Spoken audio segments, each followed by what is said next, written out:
अस्सलाम वालेकुम फ्रेंड्स, कैसे हैं आप सब? I'm sure all are fine. This is Mubashar Iqbal Chauhan, advocate high court. हमारे पास इंपॉर्टेंट जजमेंट है फैमिली लॉ के ऊपर बच्चे की हवालगी को लेकर कि अगर माँ की दूसरी शादी, जजमेंट की साइटेशन लिख लें 2004 SCMR 990 miss Shaista Naz versus Mohammad Naeem Ahmad. Next judgment 2014 SCMR 343 Shabana Naz versus Mohammad Salim. Next judgment PLD 2024 SC 629। Next judgment 2023 SCMR 2123। इनके अंदर एक असूल को डेवलप किया गया कि माँ की दूसरी शादी उसको बच्चों की हवालगी के हक़ से खुद ब खुद ख़त्म नहीं करती जब तक कि ये दूसरी शादी बच्चों की फ़लाह व बहबूद के ऊपर असरअंदाज नहीं होती।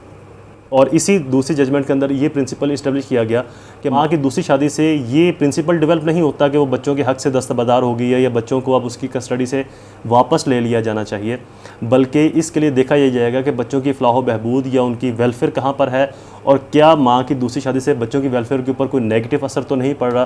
तो इन 3-4 जजमेंट्स के अंदर इस तरह के डिफरेंट प्रिंसिपल्स को इस्टेब्लिश किया गया जो कि माँ की फेवर के अंदर जाते हैं जब माँ दूसरी शादी कर ले तो।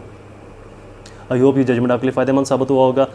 चैनल को सब्सक्राइब जरूर कर लें ताकि ऐसी और latest judgements and new law से आप लोग अपडेटेड रहे। दोबारा हाजिर होंगे किसी और इन्फॉर्मेटिव वीडियो के साथ। तब तक मुझे अपनी दुआ में ज़रूर याद रखें। अल्लाह ताला आप सबका हामी नासिर हो। वस्सलाम।